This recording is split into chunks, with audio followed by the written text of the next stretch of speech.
pero no podemos decir si fue por atrás o adelante hasta ahora.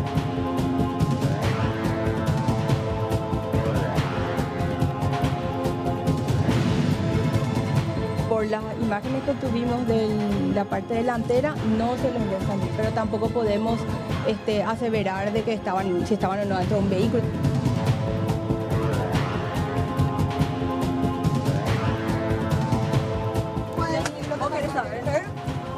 Por favor,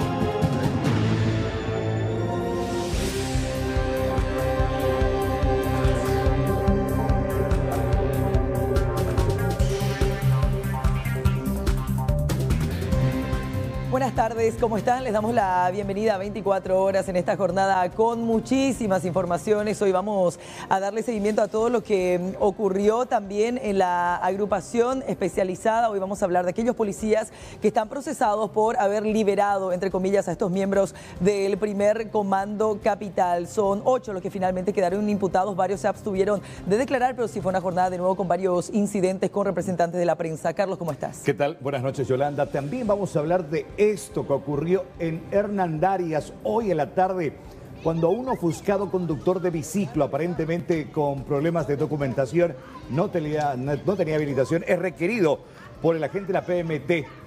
¿Qué hizo el conductor? Así le respondió. Y ese puñetazo incluso le valió la rotura de la nariz.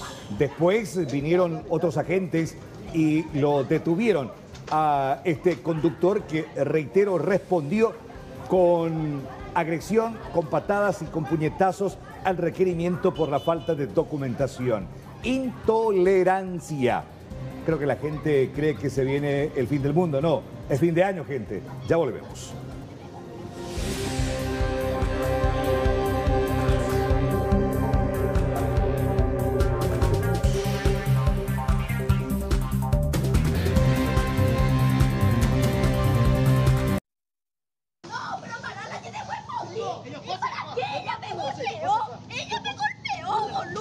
Ya le avisar. Ya le avisar, socio. ¡Eso es injusto! ¡Así no, acá hay criatura! ¡Que para! Ya le avisar. ¡Ronald! ¡Para! ¡Eso no se hace! ¡Se vale allá! Ya le avisas, amigo. ¡Eso no se hace!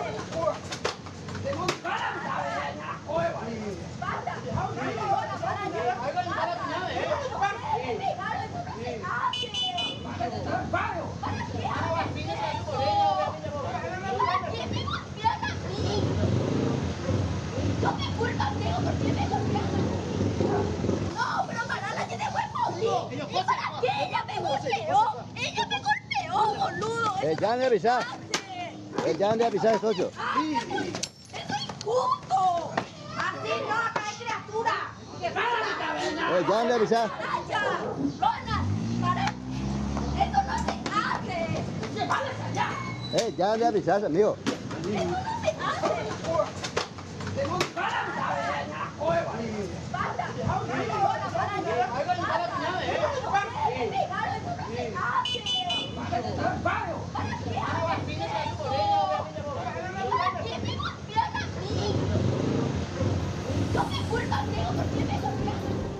Empezamos a informar contándoles que el fin de semana pasado un joven fue asesinado en zona de Barsequillo por un problema de drogas. Lo cierto es que la policía logró la detención de los sospechosos, quienes fueron identificados a través de imágenes de circuito cerrado.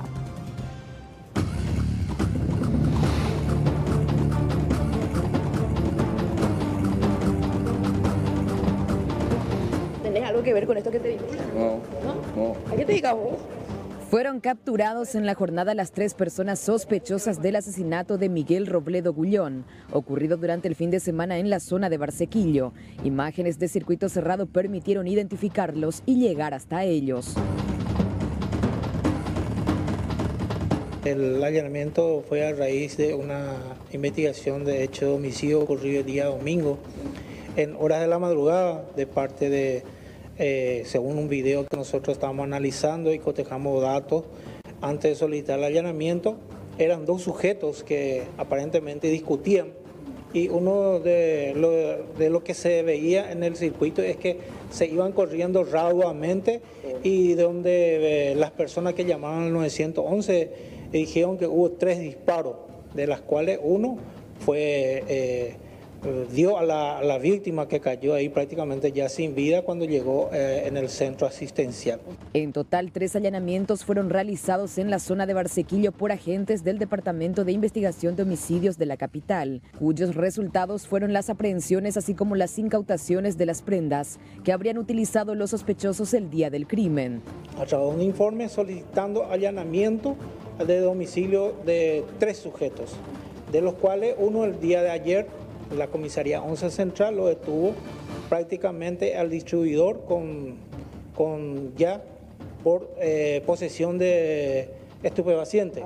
El día de la fecha, en un allanamiento, fueron aprendidos, fueron detenidos ya prácticamente Diego Armando Camporue, de 35 años, y Jesús Gonzalo Pedroso Palau. Una de las hipótesis que maneja la policía en torno al crimen es la del ajuste de cuentas, ya que según versiones de testigos, la víctima supuestamente habría adquirido una importante cantidad de drogas de sus victimarios, negándose a pagar por el producto. Estas 3 personas ahora aprehendidas formarían parte de una red de microtráfico que está fuertemente arraigada en San Lorenzo y sus inmediaciones, cuyas consecuencias están a la vista. Y una joven que fue a rehabilitación por consumo de drogas sufrió un secuestro y un brutal tipo de agresión por parte de su pareja. El autor, alias Kentucky, un adicto que amenaza incluso con matarla.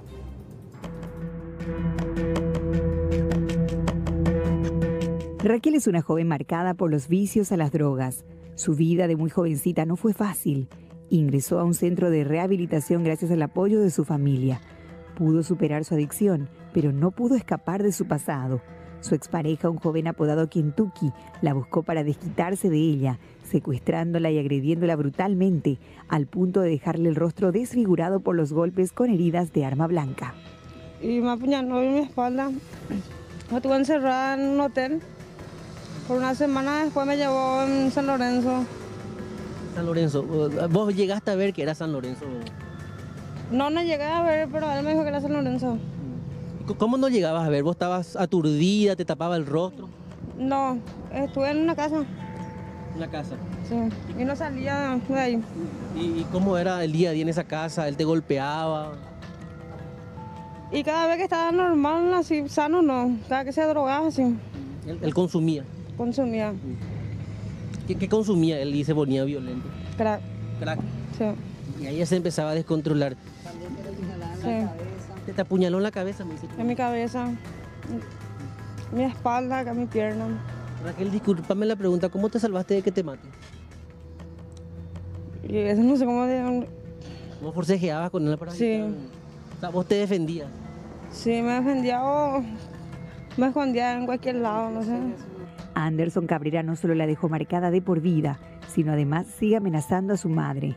Kentucky recorrería la zona en un taxi, prometiendo cobrar venganza si lo denuncian. Yo recién estaba en la comisaría, cuando terminaba mi denuncia ya estaban ellos acá otra vez en el taxi con 2 amigos más amenazando a mis hijos menores acá.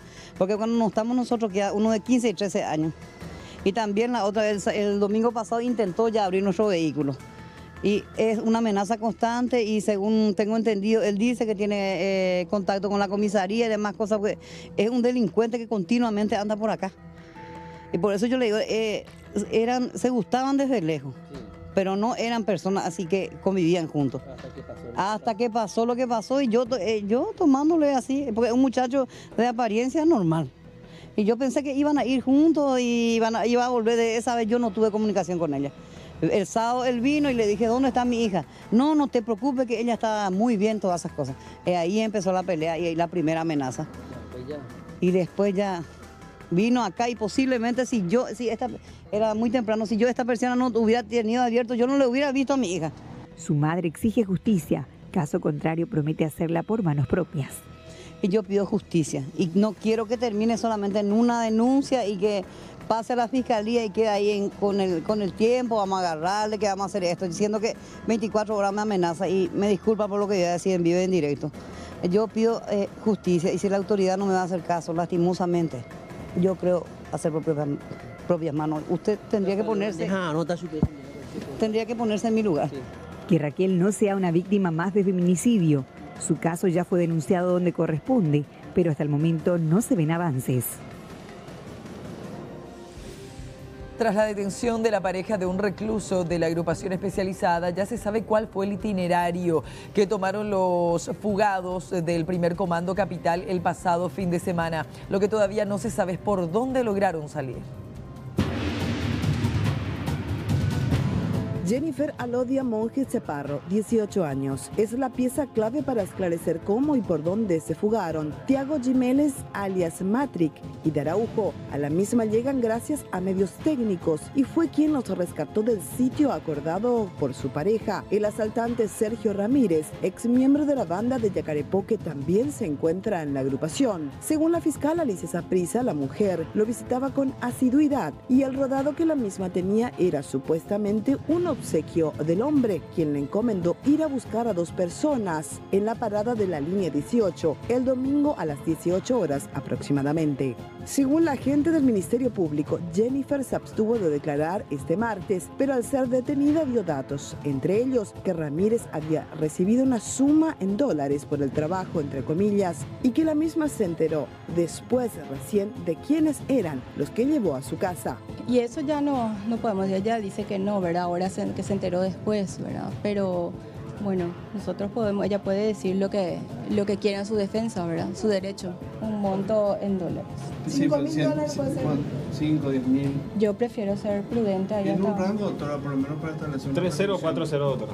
3 ceros. Después un hombre los buscó y ya nada supo del paradero de los prófugos. La mujer, pese a las requisitorias de la prensa, tanto a la noche de la detención así como en el Ministerio Público, no dio detalles de su participación en la fuga. En la fecha también prestaron declaración personal a cargo del monitoreo de cámaras y se confirmó que varias estaban quemadas y que el equipo solo servía para vigilancia. Si bien ya se sabe con quiénes estuvieron Matrix y Araujo, nada se socializa sobre cómo se fugaron, aunque en la celda del colaborador se encontraron algunas evidencias. Anoche se hizo nuevamente una requisa en la celda de Sergio Ramírez y se encontró otra vez celulares, resto de chip y un router de Wi-Fi. Las hipótesis del modo en que fueron liberados son varias. La primera, recibieron ayuda del interior del local. Al no haber personal en el puesto 3, pudieron ser alzados dentro de uno de los vehículos que ingresaron a la agrupación, pero que no fue controlado. Así ganaron la calle. Una de las rutas sería Yegros 21 proyectadas, Antequera, hasta la parada de la línea 18 donde son buscados por Jennifer Monjes. La segunda hipótesis, salieron caminando. Presumiblemente se escaparon por las rejas cortadas. Si salieron por los barrotes limados, tenían que ser vistos por el puesto 4. Si salieron a hurtadillas, aún con ropa negra, por el sol que había el domingo, sería difícil que no los vieran. Si salían a pie por alguno de los accesos principales de la agrupación, hipotéticamente, si ganaron 24 proyectadas, caminaron hacia la calle Iturbe, tenían que ser alteados por el guardia del puesto 5, quien no estaba porque pidió permiso. De allí caminar hasta México y posteriormente por caminos vecinales llegar al Bañado Sur, la calle Antequera, donde está la parada de la línea 18. Eso les habría tomado por lo menos 40 minutos. Tercera opción, escaparon con las rejas cortadas o por la escalera, ganaron el patio sin ser vistos por los custodios ni por el puesto 4 y menos por el puesto 6 de la parte posterior hacia la zona de la agrupación aerofluvial que se encuentra inundada, solo esteros y pantanos que se conectan con el Bañado Sur. En ese caso los mismos tuvieron que nadar entre basuras y alimañas, llegar mojados a la parada de la línea 18, pero allí Jennifer los encontró limpios y secos.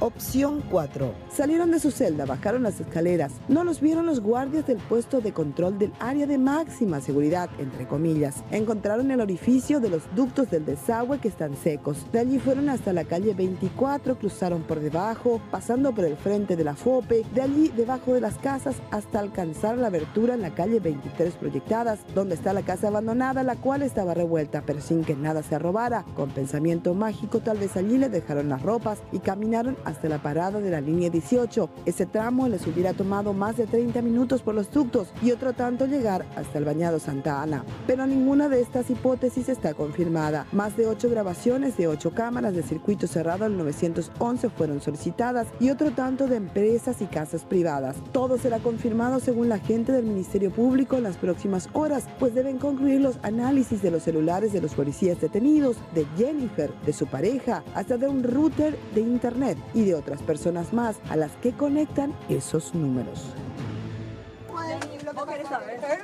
Permiso, por favor. Bueno. Esto es el cerveza.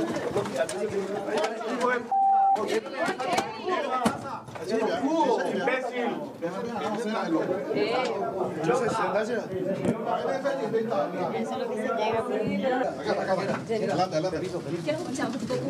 Queremos escuchar tu versión. ¿Qué puedes decir de lo que pasó? ¿Qué puedes decir de lo que saber? Permiso, por favor. Permiso. Permiso. Bueno. Esto es el cerveza. ¡Hijo de puta! ¿Por qué no levantaste la mierda? ¡Imbécil! ¡Idiota! ¿Lo que quieres saber? Permiso, por favor. Bueno, un episodio lamentable ocurrió en el transcurso de esta mañana en el 9º piso del Ministerio Público, concretamente en el pasillo que conduce al despacho de la fiscal Alicia Saprissa. Durante la comparecencia de los policías detenidos por la fuga de la agrupación especializada, los miembros de la prensa pasaron por desagradables situaciones cuando intentaban hacer la cobertura. En primer lugar, los dejaron hacinados en un angosto pasillo que no tiene aireación, ya que se colocó una mampara que separa ese sector del despacho de la Fiscalía, la cual bloquea la única ventana que permite la entrada de aire al lugar. En segundo lugar, ahora evitan a toda costa que los periodistas hagan preguntas a los procesados, y más aún cuando se trata de policías, ya que los que van para custodiarlos actúan con total prepotencia hacia los miembros de la prensa.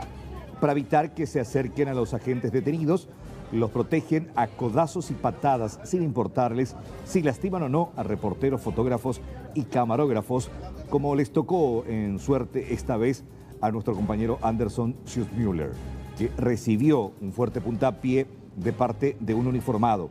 Uno de ellos incluso tenía una pistola entre el cinto y la cintura sin guardarla en el estuche como debiera ser. Una actitud reprochable que perjudica a gente que solamente quiere hacer su trabajo, el de informar a la ciudadanía, y el de policías de hacer su trabajo, el de proteger a la ciudadanía. Ampliamos sobre la declaración. Violeta tiene más informaciones. Violeta, adelante, buenas noches.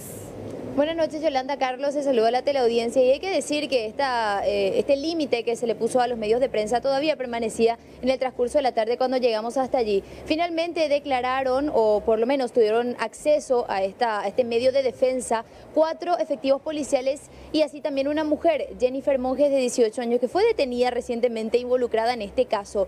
Luego de varias horas de declaración y posterior a una reunión entre 4 fiscales, en este caso hablamos de Marcelo Pecci, Alicia Saprissa, María Irene Álvarez y así también Hugo Volpe, se brindó una conferencia a los medios de prensa allí presentes para confirmar la imputación a 6 personas, 4 uniformadas y 2 personas civiles, por los hechos punibles de frustración a la persecución y ejecución penal y así también a la liberación de presos. Estamos hablando de condenas que van desde los 5 hasta los 7 años. ¿Quiénes son los imputados? A este punto hablamos del comisario Enrique Darío Benítez Vizcarra, ex jefe de la agrupación especializada, el subcomisario Carlos Raúl Vera, el oficial primero Cristian David Fariña Soler y el suboficial Juan Gregorio Rojas. Y así también hablamos de Sergio Ramírez, un delincuente que está justamente recluido en la agrupación especializada, y su pareja, esta mujer de 18 años, Jennifer Monjes, en calidad de cómplices estas personas. Vamos a escuchar al fiscal Marcelo Pecci, que argumenta el porqué de estas imputaciones y cuenta un poco de detalles de los elementos de prueba que fueron presentados.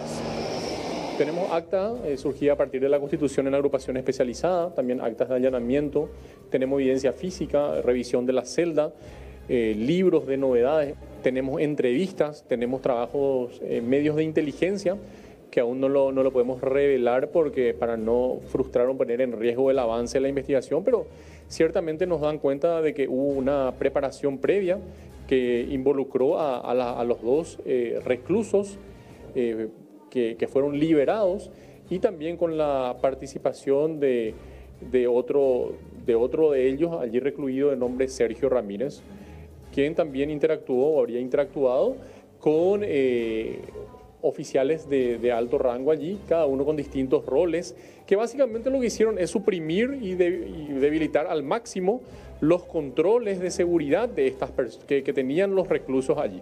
Entonces, a partir de eso, se producen todas las condiciones propicias para que estas personas tengan apertura de celda y puedan salir de la agrupación especializada, no sin antes haber permitido, en el caso del propio jefe de la agrupación especializada, el comisario Enrique Benítez, el permiso al oficial Juan Rojas, al suboficial Diego Bien Juan Rojas, que estaba a cargo del puesto 3, y todos los jefes allí superiores de la agrupación especializada no dispusieron el relevo que permitiese el control efectivo. Así también en un puesto clave para el control de la seguridad de los reclusos y de las condiciones de reclusión, valga la redundancia, estaba un simple aspirante.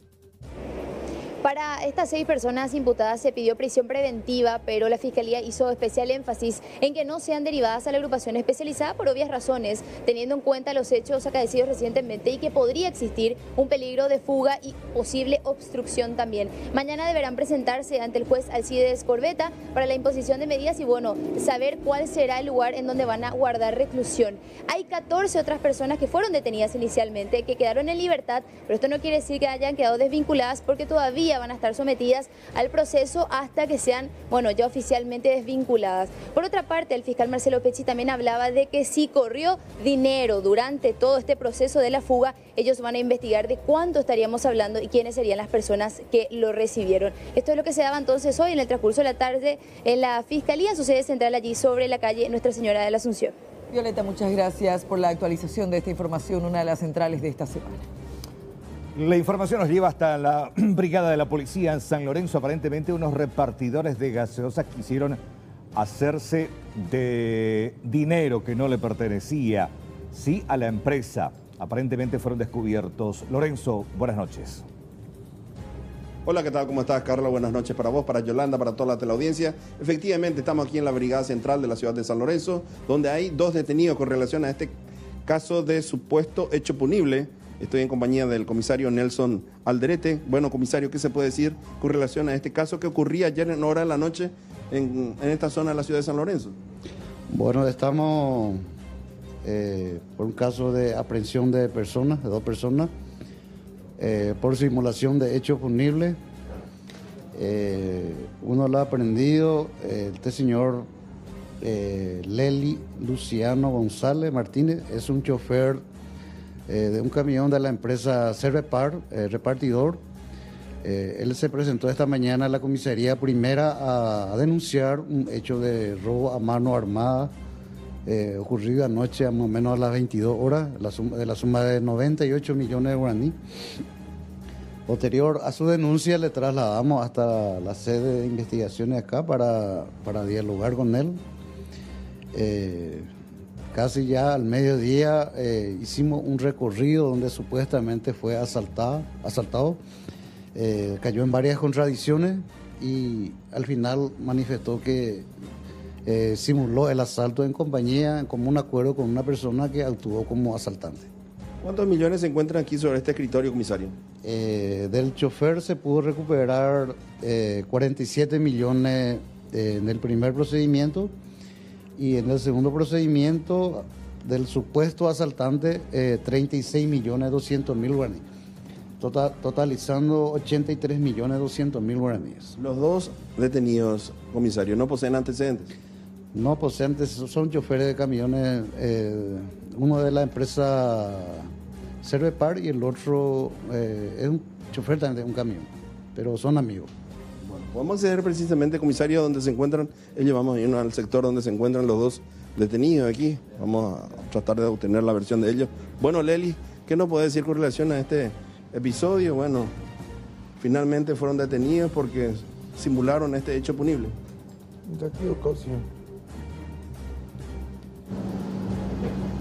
¿Qué no puedo decir?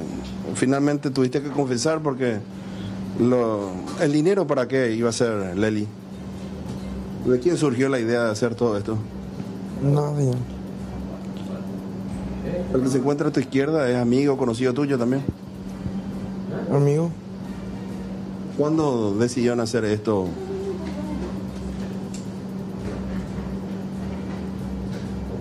¿Qué no puedo decir de todo esto también? La verdad que no. ¿Estás arrepentido, Leli, por lo que hiciste? Porque finalmente fuiste vos el que contó toda la verdad. Finalmente, cuando hicieron el recorrido con el comisario, me decían, hicieron todo el seguimiento paso a paso de cómo ustedes supuestamente mostraron el camino donde fueron asaltados.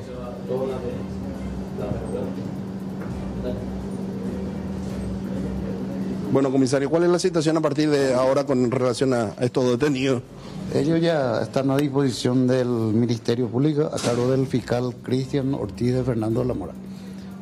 Bueno, esta es la situación entonces, Yolanda, Carlos, con relación a estos dos detenidos. Ya están a disposición del Ministerio Público. Sobre este escritorio se encuentra 83 millones de guaraníes del total de 98 millones, como denunciado como robado. La policía sigue investigando, hay todavía más dinero que hay que en las próximas horas se podrían estar recuperando, y también una motocicleta que fue utilizada precisamente por estos dos detenidos. Bien, excelente. Lorenzo, gracias por este completo reporte desde la Brigada de San Lorenzo.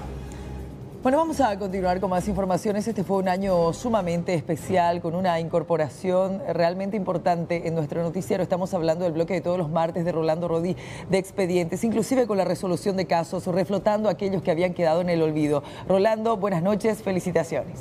Gracias, Yolanda, buenas noches. Fueron 7 meses de trabajo donde martes tras martes les presentamos historias, denuncias, investigaciones y de alguna manera fuimos la voz de aquellas familias que nunca fueron escuchadas en las instancias correspondientes. Esta noche, cerrando el ciclo, les presentamos los 5 casos más significativos que presentamos este año. Durante el 2018, Expedientes recorrió varias ciudades de diferentes departamentos del país. Escuchamos historias, recibimos denuncias y acompañamos investigaciones. Varias de ellas fueron resueltas poco tiempo después de las publicaciones. Estas fueron algunas de ellas.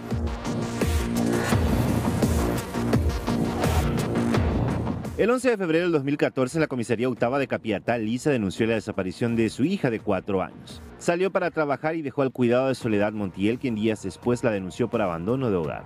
La denuncia fue remitida a la Fiscalía y desde entonces el caso se convirtió en un misterio. La fotografía de la niña circuló durante 4 años por las redes sociales. Se realizaron marchas exigiendo justicia, pero ninguna información concreta sobre su paradero.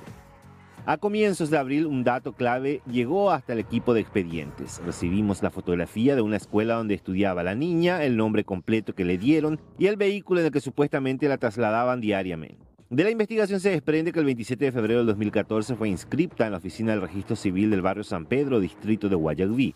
Fue registrada con el mismo nombre, pero la antepusieron otro. La persona quien lo inscribió fue Eusebio Coronel Amarilla y en el acta no consta el dato de la madre. Este trámite se dio 23 días después de la desaparición. En marzo del 2014, luego del certificado de nacimiento, gestionaron la cédula de identidad.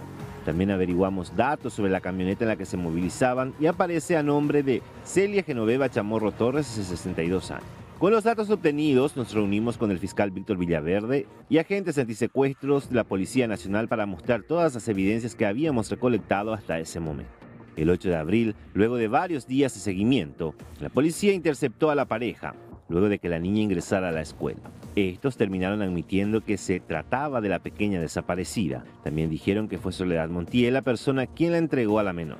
La pequeña fue derivada a un hogar donde en la actualidad recibe asistencia psicológica y está a cargo del Juzgado de la Niñez y la Adolescencia de Capiatá. Se dio inicio a un proceso hasta que finalmente se reencontró con su madre biológica. Ahora solo se aguarda algunos trámites para que vuelva a residir con su familia verdadera. Eusebio, Celia y Soledad fueron acusados por el fiscal Víctor Villaverde semanas atrás y ahora se aguarda la realización de la audiencia preliminar para saber si el caso es derivado a juicio oral y público.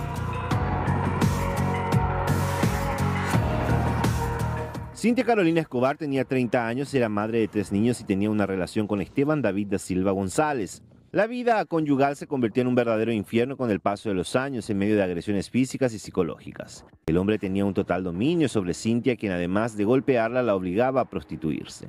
Las últimas horas de Cintia junto a sus hijos transcurrieron en el kilómetro 160 de Presidente A. Sin dinero y con las pocas pertenencias que tenían fueron hasta una estación de servicios. Una mujer se apiadó de los niños y ofreció techo temporalmente a la pareja. La actitud posesiva y violenta del hombre obligó a la dueña de casa a expulsar. Tomó sus cosas y se marchó. Horas antes del trágico desenlace, Cintia pidió a un joven que la llevara hasta Villa Hayes. Tenía la intención de gestionar sus documentos para trabajar en la estación de servicios. Se presume que el hombre ya la vigilaba y decidió seguirla. Desde ese momento se perdió rastros de la mujer, quien tenía 30 años. Días después, un fuerte olor que expedía una extraña bolsa arrojada en una fosa dentro de un baldío del barrio Progreso de Villa Hayes llamó la atención de vecinos. Durante la inspección constataron que se trataba de un cuerpo humano, que no tenía cabeza. Además, presentaba heridas de un objeto cortante en el pecho lado derecho. Los investigadores llegaron a la casa de Francisco Vera, donde permaneció Cintia horas antes de su muerte. Encontraron la zapatilla de la víctima, manchas de sangre esparcidas en los colchones, sábana y parrilla de la cama. En este lugar habrían abusado sexualmente de la mujer, a quien asesinaron de al menos 3 puñaladas para luego desmembrarla. Recién, en noviembre del año pasado, un cráneo fue encontrado en la zona donde se produjo el crimen. Los estudios revelaron que se trataba de la madre de 30 años. Luego de varios incidentes, finalmente se llevó a cabo el juicio oral y público y un tribunal de sentencia terminó condenando al hombre a 30 años de cárcel. Por tanto, en mayoría, este tribunal de Presidente Hayes, en nombre de la República del Paraguay, ha decidido condenar a Esteban David da Silva a la pena privativa de libertad de 30 años. Este juicio ha terminado.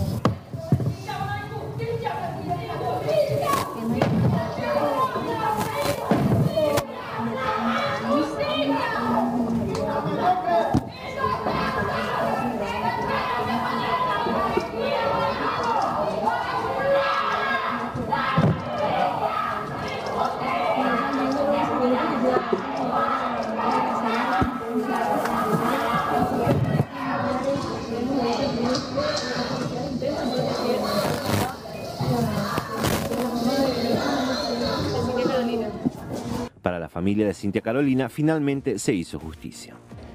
Realmente sí, estoy conforme. Aunque no me devuelva la vida de mi hermano,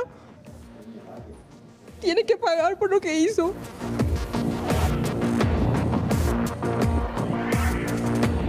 La Semana Santa del 2013, don Eligio Gómez, quien vivía junto a su esposa y su hijo en esta casa del asentamiento 8 de noviembre del distrito de San Alfredo, Concepción, disfrutaba de la tranquila tarde. Tenía una despensa y por esas horas se registraba poco movimiento.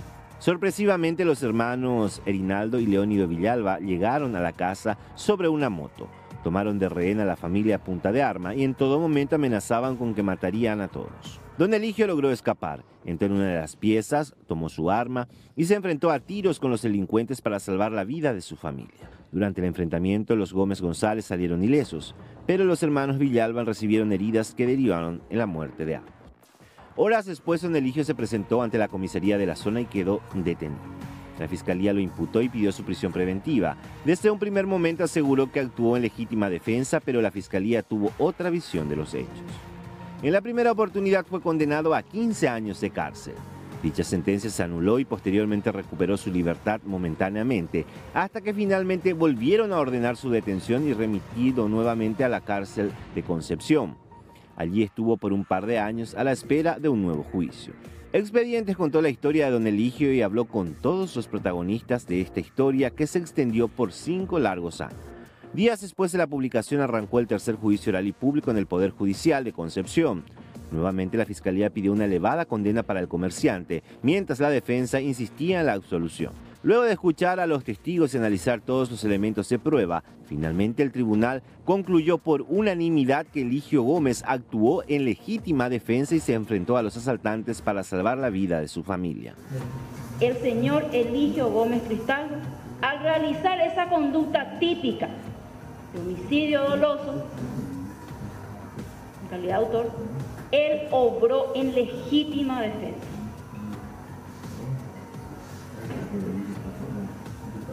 Y al obrar en legítima defensa, corresponde la absolución de reproche y pena del mismo y ordenar, obviamente, consecuentemente, de conformidad al artículo 401, su inmediata libertad. Ana recuperarla por lo menos recuperarla ya, pero como está en sentido ahí yo que está ahí más hasta Ana con la corazón la señora jueza me dice la chileta que y puede ir más que te digo que resolver ya la o me a veces la legítima defensa.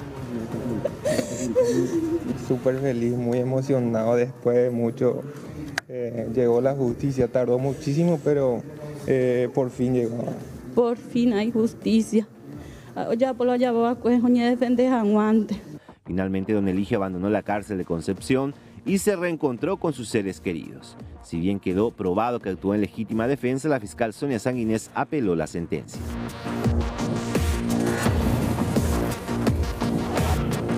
La misteriosa desaparición de Melissa Fleitas, de 18 años, junto a su pareja Jaime Fernández en Upacaraí, fue denunciada ante la comisaría local.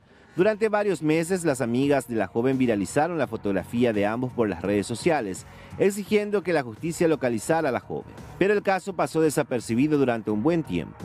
Buscando conocer la historia por detrás de la desaparición, el equipo de expedientes se trasladó hasta Upacaraí. Allí nos enteramos detalles de la vida conflictiva de la pareja. Informaciones que recabamos daban cuenta que la noche en que fue vista por última vez Melissa, vecinos escucharon los gritos desesperados de la joven que pedía no le hicieran daño. Desde ese momento nunca más se supo de ella. Desde julio del 2017 a julio de este año, el caso estuvo cajoneado en la Fiscalía de Soledad González en Itagua. Tras la publicación, la nueva fiscal Milena Basualdo solicitó varias diligencias y agentes antisecuestros tomaron intervención. Se allanó la casa, pero en ese momento no encontraron elementos que pudieran ayudar a aclarar el caso. Meses después, unos albañiles que estaban realizando trabajo encontraron restos óseos en la parte posterior de la casa. También una gran cantidad de proyectiles enterrados. Los restos fueron trasladados hasta la morgue judicial y mediante estudios se determinó que se trataba de Melissa Fleitas. Tenía un impacto de arma de fuego en la cabeza. Yo todo este tiempo estuve luchando insistentemente y mi mayor preocupación era que se le captura a esta persona para saber dónde estaba el cuerpo de mi hija. Claro, pero por suerte Melissa tuvo una luz y ella solita se develó. Y después pedir naturalmente justicia para Melissa, que no quede en vano esto y que el asesino pague por su crimen. Eso es todo lo que yo pido, ¿verdad? La desidia al Ministerio Público hizo que el caso estuviera paralizado por más de un año y solo se reactivó luego de nuestra publicación. En la actualidad, Jaime Fernández cuenta con orden de captura internacional y se sospecha que retornó a los Estados Unidos e ingresó por México.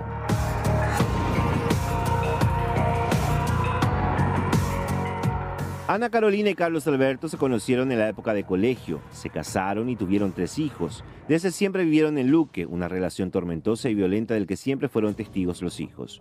Los celos enfermizos de Carlos Alberto hizo que Ana Carolina viviera prácticamente encerrada, ya que ni podía trabajar por exigencia del marido. Esto se extendió por años, hasta que finalmente y tras varias denuncias por violencia intrafamiliar decidió poner fin a la relación y retornar junto a sus hijos a la casa de su madre. Pero esta determinación no fue aceptada por Carlos Alberto, quien planeó asesinar a su esposa. En marzo del 2015, y pese a tener orden de no acercarse, Carlos Alberto ingresó a la casa con un cuchillo. Previamente atacó al hermano de Ana Carolina, quien recibió varias puñaladas, e intentó defenderse del enfurecido hombre. Ana Carolina, quien estaba durmiendo, se despertó y fue a ver lo que estaba ocurriendo. Allí fue atacada y falleció casi de forma instantánea. En sede policial, el hombre dijo que no se arrepentía de lo que hizo. Pasaron más de 3 años y el caso judicialmente se desarrolló en medio de varias chicanas. Expedientes escuchó el testimonio escalofriante de toda la familia y el drama que les tocó vivir. Pese a los incidentes, el juicio oral y público se llevó adelante hasta que finalmente un tribunal de sentencia presidido por la jueza Dina Marchuk condenó a Carlos Alberto a 30 años de cárcel más 5 de medida de seguridad. Condenamos al acusado Carlos Alberto Rivero López a la pena privativa de libertad de 30 años. También imponemos por mayoría la medida de seguridad de 5 años. Bien.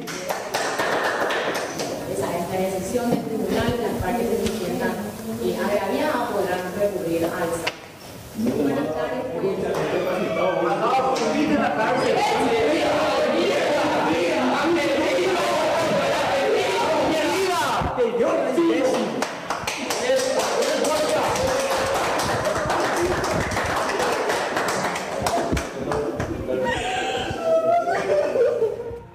pido justicia porque mintieron muchísimo. Estamos confiados porque sabemos bien lo que iba a pasar y estamos muy felices por eso. Esta determinación trajo alivio para la familia de Ana Carolina, que durante años pidió justicia por el asesinato de la joven madre. El expediente cierra un ciclo con la satisfacción de ayudar a resolver varios casos, muchos cajoneados durante años, otros que siguen siendo tramitados. Ser la voz de aquellos que no fueron escuchados en su momento en las instancias correspondientes y con el compromiso de continuar el próximo año con más historias y nuevos protagonistas.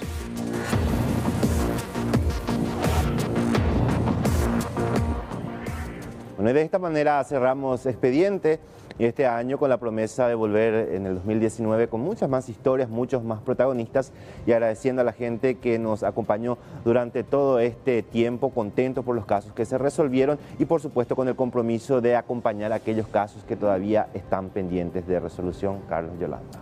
Esperamos el 2019 con un expediente recargado. Hay muchas historias todavía por contar, historias que lamentablemente a veces quedan ahí cajoneadas en un escritorio, principalmente cuando se trata de la justicia. Ya nomás nos ponemos a trabajar para un 2019 bien cargado. Gracias. Rolando. Gracias, Rolando. Éxitos. Hoy un tribunal de sentencia condenó a 4 años de prisión al excomandante Francisco Alvarenga y a un suboficial por aquel escándalo. ¿Se acuerdan ustedes del tema de los combustibles? Con las tarjetas que se usaban para cargar combustible, que finalmente en complicidad con funcionarios de Petropar iban, en vez de cargar en los vehículos de la policía, en las patrulleras que se usan para vigilar y controlar y dar seguridad a la gente, al final ellos canjeaban con dinero en efectivo, se quedaba una partecita de ese dinero para los playeros, el resto lo administraba este suboficial y se sospecha también que la cabeza en ese momento de la policía, este señor ahí sentado en el banquillo de los acusados, también recibía. Bueno, evidentemente que a esa conclusión llegaron los miembros de este tribunal porque finalmente el ex hombre fuerte de la policía fue condenado a 4 años de prisión e inmediatamente se levantó todas las medidas que existían, alternativas, y se ordenó su reclusión en la agrupación especializada. Mientras que el suboficial, que también fue imputado en este caso, recibió 8 años de cárcel. En ese sentido, queremos preguntar a nuestros televidentes acerca de esta situación. ¿Te parecen justas las condenas hoy aplicadas por este tribunal? ¿Sí o no la respuesta? Reitero, en torno al caso de este escándalo que involucró a un comandante de la policía en su momento y a un suboficial que era responsable de las cuestiones administrativas de la comandancia. Vamos a participar a través de www.votaparaguay.com. Es una aplicación totalmente gratuita a través de tu smartphone, de tu tablet o de tu PC. Los guarismos, los números van variando de acuerdo a su votación, todos en tiempo real. Vamos a presentar el resultado acerca de esta pregunta. ¿Te parecen justas las condenas después de este informe que hace referencia a lo que decidió finalmente la justicia en el día de hoy?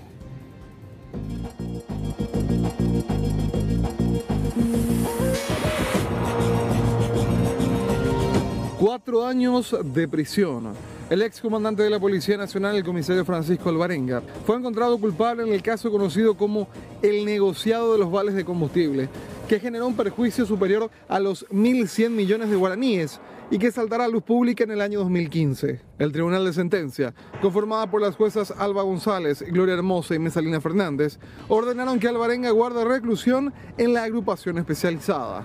Puesto que tenemos probado que las tarjetas denominadas libres eran efectivizadas del modo señalado y no se utilizaba para su destino normal, que era el uso de combustibles.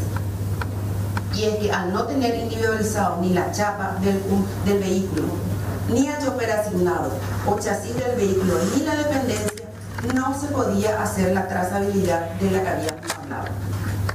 Además, tenemos las impresiones del movimiento de estas tarjetas, del detalle de su movimiento de los tomos 4 en adelante, hojas 395 a 460, resaltadas durante el juicio, y en todas coinciden con las irregularidades en cantidad y horarios, y demás que pueden leerse de la profusa impresión que fueron introducidas como documentales. y de donde se extrajo el monto correspondiente a las 186 tarjetas denominadas libres o innominadas. El patrimonio de la Policía Nacional, constituido por el recurso de dinero efectivo previsto en el presupuesto para la transferencia de la policía para el pago de combustibles a la flota de vehículos de concesión. El resultado, el perjuicio patrimonial, pues los recursos fueron transferidos para el pago por provisión de combustibles que en la realidad fueron efectivizados en dinero y repartidos entre los diferentes involucrados en las 186 tarjetas conforme a las documentales de transferencia de recursos para el pago, factura de Petropar y las impresiones del movimiento de las tarjetas. El perjuicio patrimonial para la Policía Nacional en el marco de este convenio 14/15 es de 1.159.242.000 guaraníes. Y el perjuicio no solo afectó al patrimonio de la policía, sino también afectó al servicio de seguridad interna del país. El suboficial Roberto Osorio también fue sentenciado por el mismo caso, pero recibió el doble de condena, es decir, 8 años privados de la libertad. Resuelve imponer las sanciones para el señor Francisco Pastora Marenga de 4 años de prisión para el señor Roberto Osorio. De 8 años se revocan las medidas sustitutivas de la prisión preventiva que pesa en contra de los mismos. Se ordena la inmediata remisión de los mismos a la agrupación especializada de la Policía Nacional. Los policías condenados evitaron brindar declaraciones. Solo uno de los abogados afirmó que apelarán la sentencia. Las juezas del tribunal también remitieron al Ministerio Público el nombre de 3 funcionarios de Petropar que estarían implicados en este mismo esquema delictivo.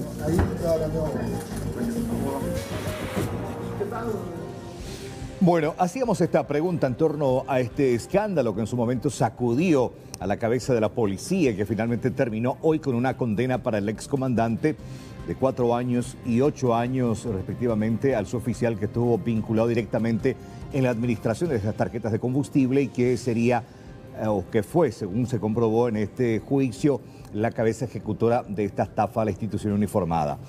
¿Te parecen justas las condenas? Sí respondió el 42%, no el 58%. Gracias por participar. ¿Cómo están? Buenas noches. Vamos a hablar de otro de los temas del momento porque hoy la justicia rechazó el amparo planteado por el gremio de taxistas con respecto a las aplicaciones de Move y también de Uber.